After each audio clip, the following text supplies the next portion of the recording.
कक्षा 10वीं की स्टूडेंट फाइनली जो आपके यहाँ पर गणित का पेपर है वो आपका हो चुका है, ठीक है।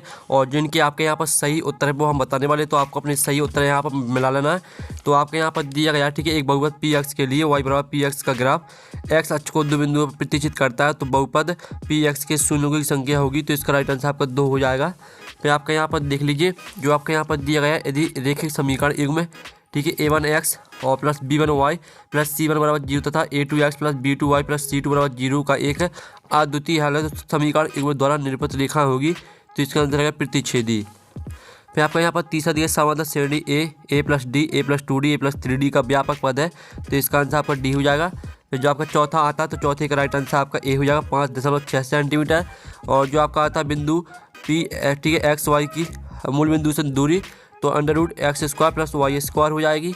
और आप यहाँ पर देख लीजिए 6 आता है, यदि साइन 2a बराबर 2 साइन a, तो a का मान, तो इसका आंसर आएगा 0 डिग्री, ठीक है। और साथ ही यहाँ पर देख लीजिए, आपको दिखा देते हैं, तो आप यहाँ पर देख लीजिए, आपके यहाँ पर आते हैं रेगिस्तान, दो समकोणिक त्रिभुजों में उनकी संगत भुजाओं का अनुपात सदैव बराबर होता है, तो इसका आंसर आपका रहने वाला था पहले का आंसर बराबर, ठीक है, पहले का आंसर आपका बराबर रहने वाला था। फिर आपका दूसरा आता है वृत्त को दो बिंदुओं पर प्रतिष्ठित करने वाली रेखा को छेदक रेखा कहते हैं, ठीक है, छेदक रेखा आपका इसका आंसर रहेगा। और जो आपके यहाँ पर दिया, यदि किसी द्विघात समीकरण के व्यवस्था का मान 0 है, तो उस समीकरण के मूल वास्तविक और समान होंगे, ठीक है, इसका आंसर आपका समान रहने वाला था। और समांतर श्रेणी -5 -1 3 7 का सार्वंतर आपका रहेगा कितना, तो सार्वंतर रहेगा आपका यहाँ पर, ठीक है, 4 आ जाएगा आपका इसका आंसर। और आपका यहाँ पर पाँचवा आता है, तो पाँचवें का आंसर आप यहाँ पर देख लीजिए, इसका आंसर आपका यहाँ पर 0 0 रहने वाला था। और जो आपका आता है 6वां देखी गई वस्तु का, ठीक है, उन्नयन कोण, इसका आंसर आपका यहाँ पर उन्नयन रहने वाला था, ठीक है, उन्नयन आपका इसका आंसर रहने वाला था। उन्नयन कोण दृष्टि रेखा और क्षैतिज रेखा से बना कोण होता है, जबकि यह वस्तु क्षैतिज स्तर से ऊपर होती है। और साथ ही आप यहाँ पर देख लीजिए 7, तो प्रथा 2 आकृतियाँ जिनकी आकार समान हो परंतु आवश्यक रूप से ठीक है, आमाप समान ना हो, सर्वांशक आकृतियाँ कहलाती है, पहला आपका 17 का। फिर दूसरा आता है घात n के किसी बहुपद के अधिक से अधिक n शून्य हो सकते हैं, तो ये भी 7 हो जाएगा। फिर आपका आता है वृत्त के किसी बिंदु पर स्पर्श रेखा और स्पर्श बिंदु से जाने वाली त्रिज्या की समांतर होती है, तो आपका यह 7 हो जाएगा। और जो आपकी दी श्रेणी 5 - 5 की एक समांतर श्रेणी है, तो ये आपका 7 रहेगा। और ठीक है, जो आपके यहाँ पर दिया a बराबर 0 डिग्री पर कॉट a परिभाषित नहीं है, तो ये आपका 7 हो जाएगा। और जो आपका 6वां आता है दृष्टि रेखा प्रेक्षक की आंख से प्रेक्षक द्वारा देखी गई वस्तु के बिंदु को मिलाने वाली रेखा होती है, तो ये आपका 7 हो जाएगा, ठीक है। तो इस तरह से आपके 7 हो जाते हैं।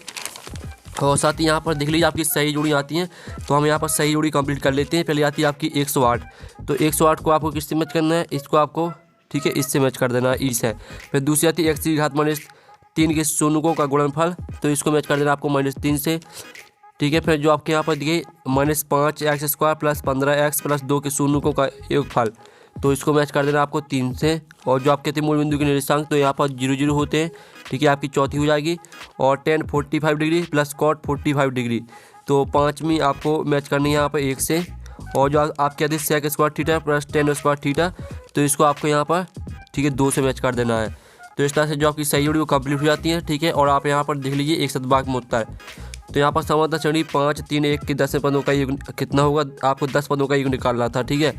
और जो आपके यहाँ पर, ठीक है, दूसरा देख लीजिए तीसरा आता है, क्या सभी आज समरूप होते हैं, तो आपका हाँ, इसका आंसर लिखना हाँ। फिर आपका यहाँ पर चौथा आता है, चौथे का आंसर देख लीजिए आपका θ/360 है गुणे 2πr, ठीक है, ये आपका आंसर रहने वाला था। और जो आपके यहाँ पर दिया द्विघात समीकरण ax² plus bx plus c बराबर 0 की व्यवस्था का सूत्र लिखिए, तो इसका आंसर रहेगा d बराबर b² - 4ac, ठीक है, ये आपका यहाँ पर पाँचवीं का आंसर। और बेलन के आयतन का सूत्र लिखिए, तो इसका बेलन के आयतन का सूत्र होता है, ठीक है, आप यहाँ पर देख लीजिए बेलन के आयतन का सूत्र होता है आपका 2lb plus bh plus hL, ये आपका होता है, ठीक है। तो इस तरह से आपके यहाँ पर हो जाते हैं एक शतभाग में उत्तर का सॉल्यूशन। और साथ ही जो आपके यहाँ पर, ठीक है, विज्ञान विषय का पेपर है वो हमने डाल दिया, तो आप हमारा जो विज्ञान विषय का पेपर है वो आप हमारे चैनल पर जाकर देख सकते हैं। आपको विज्ञान विषय का पेपर आपको हमारे चैनल में मिल जाएगा, ठीक है। और साथ ही इसका जो पूरा सॉल्यूशन है, पूरा सॉल्यूशन मिल जाएगा आपको टेलीग्राम ग्रुप में। तो हम नेक्स्ट वीडियो में, थैंक्स फॉर वॉचिंग।